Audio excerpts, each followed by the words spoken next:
Rain. Not polite drizzle weeks of torrential downpours turning fields into swamps. Crops rotted. Grain stores emptied. By the spring of 1316, desperation was palpable. Parents made impossible choices. Neighbors stole precious seed grain, and a simple loaf of bread had tripled in price overnight. Before the skies finally cleared, 5 to 10% of England's population would perish. That's more than 500,000 people, swallowed by hunger and disease. And yet, we barely teach it in our schools. Call it Britain's forgotten apocalypse, the Great Famine of 1315 to 1322. We all know the Black Death crashed the party in 1348.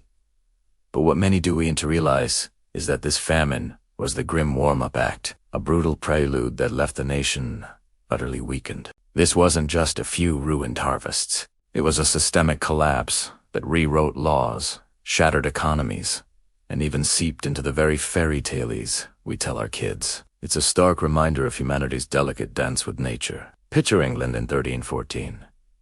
A booming population, and the medieval warm period wheezing its last breath. For centuries, Europe had enjoyed bountiful yields. Then, the planet's climate engine, the North Atlantic Oscillation, slammed into reverse. The little Ice Age gate crashed with icy, relentless rain. Chronicles from the time complain. It rained for months without pause. Modern shearing data confirms that 1315 to 1317 were among the coldest, wettest summers in 1,000 years. Wheat, the staple crop, needs sun. Without it, yields didn't just dip, they collapsed. The ground was simply soup, so waterlogged that seed grain often rotted in the sacks. The land itself became an enemy, delivering an agricultural death sentence, year after year. When crops fail, the first instinct is to raid next year's seed, a desperate gamble, like burning your furniture to stay warm. Lords banned the practice, but hunger shouts louder than legislation. Panicked, Parliament tried to cap grain prices. The predictable result, traders hoarded their stock, waiting for black market rates. The Crown, meanwhile, ordered national fast days, like trying to fix a flat tire by praying over it. The Archbishop of Canterbury organized barefoot processions, but the skies answered with more rain. By Christmas 1316, the disaster deepened. A quarter of the sheep and cattle in many manors were dead from murrain, a nasty cattle plague. Dairy and meat vanished just when people needed them most. With empty fields and dying livestock, the famine slipped into its truly dark chapter. When historians whisper about cannibalism in medieval Europe, they usually wink at the 1310s. The chronicler John of Chucolo writes with chilling directness of prisoners in York who were devoured by fellow inmates. Even more chilling was the widespread reality of child abandonment. Think about it. The tale of Hansel and Gretel, two kids led into the forest and left there first, appears in German folklore right after this famine. A coincidence? Perhaps, but it was a choice that made a cold, hard, economic sense.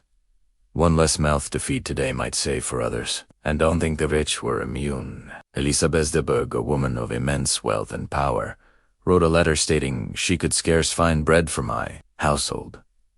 That single line is the 14th century equivalent of a billionaire complaining they can get fuel for their private jet. It tells you the famine reached into every strata of society. Let's talk numbers. In 1313, a quarter of wheat costs about 5 shillings. By 1316, that same quarter of wheat touched 20 shillings. Imagine your weekly grocery bill suddenly quadrupling. Is it any wonder food riots flared up across the country? Courts were busy trying thieves for stealing a loaf of rye worth 3 halfpence. King Edward II lurched from one failed scheme to the next. He tried export bans, price caps that only fueled hoarding, and forced loans from wealthy merchants. Each attempt was undermined by powerful barons, protecting their own estates. To make matters worse, the Crown was still fighting a costly war in Scotland. Every cartload of precious grain sent north to feed the troops effectively starved southern villages. Governance itself devolved into a zero-sum food fight, with the common people always losing. The rains finally eased in 1317, but Europe wasn't just broke in coins, it was broke in nutrients.